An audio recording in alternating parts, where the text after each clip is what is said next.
everyone, and welcome to the first garden update of 2021. And before we get into it this week, I did want to say a huge thank you for all of your support over the last couple of years.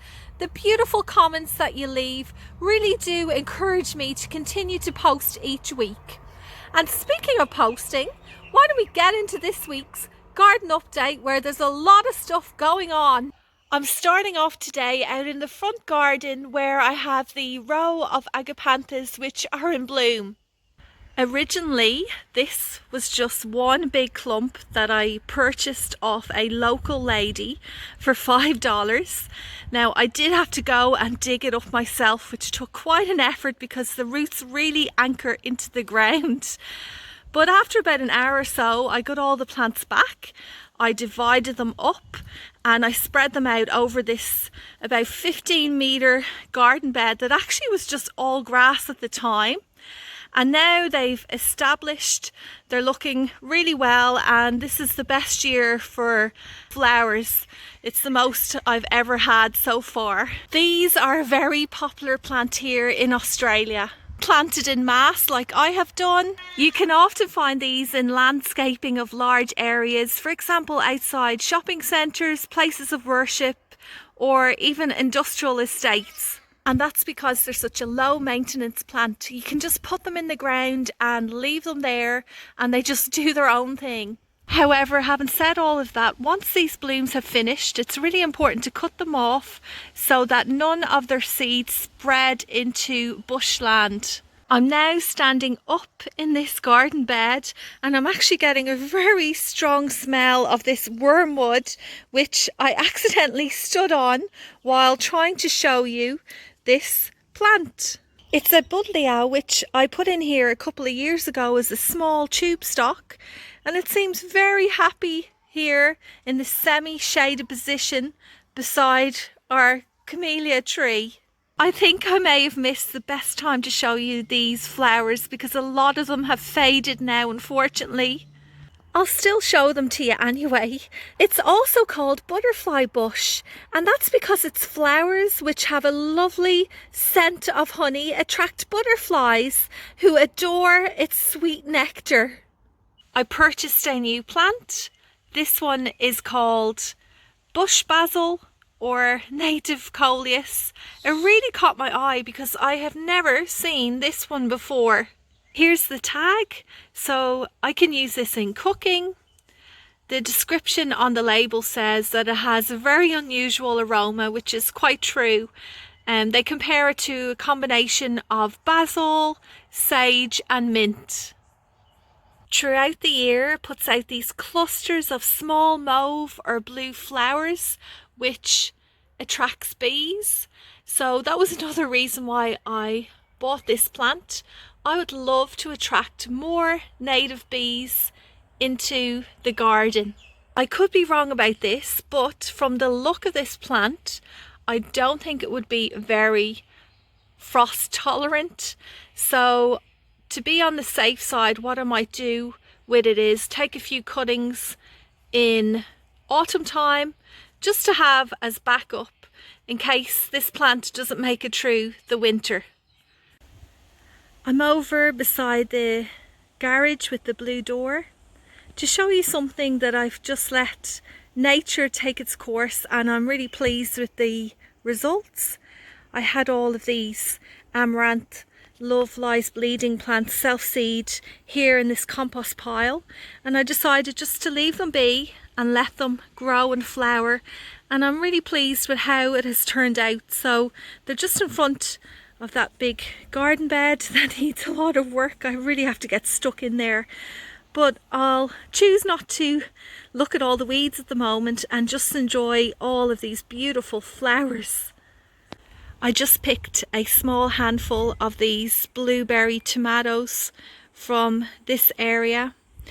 I'm sorry if I'm repeating myself, but I can't remember if I told you that I have decided to bag up the tomato plants in here, because although the fruit fly are not at them, attacking them at the moment, I am finding a lot of them in here that have holes in them from caterpillars that have decided to burrow into them. So to be on the safe side and to make sure we get plenty of tomatoes this year, I have to fix this one. I am using the fruit protector bags to cover them up so that we get to harvest them and not the garden pests. Here in the greenhouse, I sowed some more seeds this week, some of which to replace the ones that had been eaten by slugs and snails, like, say, the winter melons. These poor things didn't even make it out to the ground before they got demolished. There's a whole tray of these Lilliput mix, which are a smaller, shorter variety. They reach up to about 50 centimetres.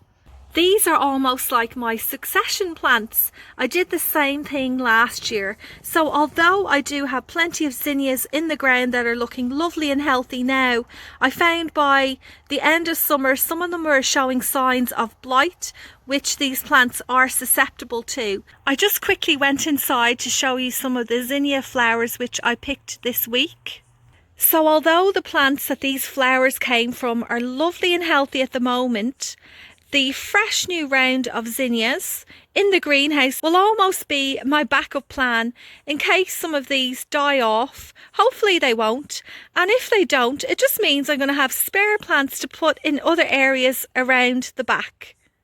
I'm standing here in the raised garden bed area because I've got a few new things to show you in this section, starting off with these pickling cucumber plants.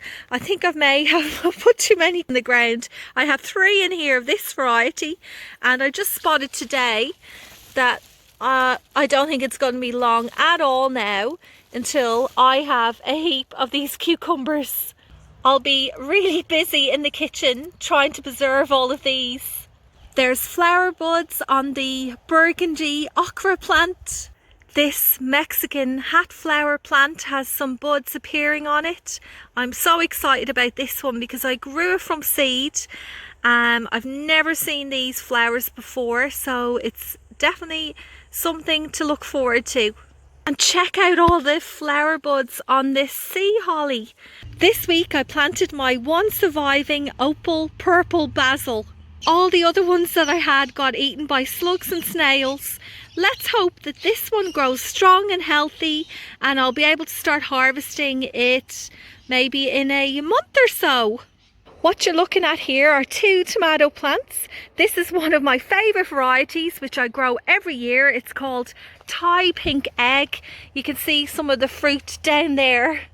This is a determinate variety, so it tends to grow and then stops at a certain size, producing all its fruit at once. Whereas down the back of the garden, I have indeterminate varieties that just keep on growing upwards. I've come down the very back to show you them. So here they are. You see all of those tomato stakes? These are the indeterminate varieties, and they will keep on growing, some of them reaching over 2 meters if you let them. And I always need to tie them up with string to give them support, otherwise they'll just flop everywhere and grow all over the ground. I spent a few hours this week tying up, pruning and bagging up tomatoes. They can be a very time-consuming crop, but I promise you, once you start harvesting them and trying fresh homegrown tomatoes, it's just, they have the most incredible flavour. Absolutely nothing like the tomatoes that you purchase at the shops. I'll quickly go through them. So these are Berkeley, pink tie-dye, green zebra in there. Out the front I have yellow pear, and these ones are called chocolate pear. And don't they just look so beautiful even though they're still green? Orange currant. These are vintage wine, still very tiny at the moment, but they will get quite large. This one is Tigerella. It's still quite small compared to the other plants, and that is because I had to replace it because the original one in here was dug up by the chickens. This is Burnley Bounty. This plant is brandy wine red. You can see some fruit setting there. This is a really good one to show you. It won't be long until they'll be harvested. These are called ram's horn. The last two in here, there's no fruit set on this one yet. It's called Yellow Stuffer. And then finally over here, this is Evergreen. I've bagged up a few of them already down at the bottom. You see down there, and there are a lot of flowers too, so there's plenty more in the way. I'm just down on the ground to show you something. Do you notice how I've removed a lot of the foliage from the bottom couple of feet of these plants? Oh, look what else I noticed. The chickens have been digging out around its root system. I really need to come in here and mound that up now. I don't want this plant to dry out too quickly.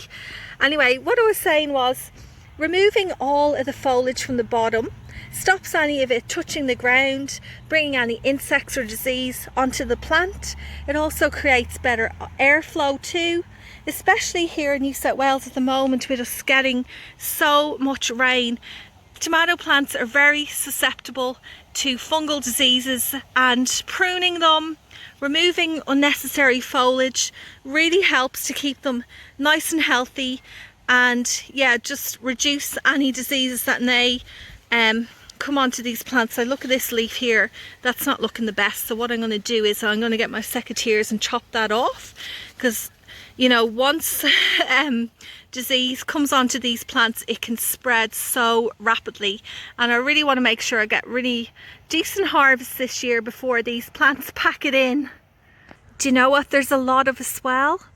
Fresh new dahlia blooms all around the garden. I have them planted scattered around the garden and also in two main areas as well, and this one here is very striking. It's called Dahlia Tuscany. Let me go and show you the other plants now, and because I don't know all of their names, I'm so bad with that, what I'll do is I'll just show you them over some music.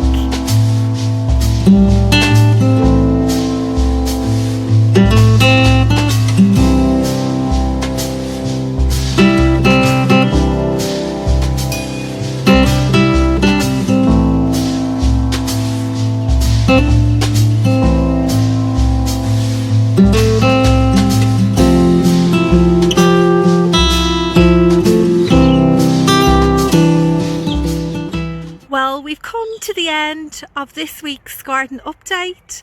Thank you so much for watching, everyone, and I'll see you again next Friday.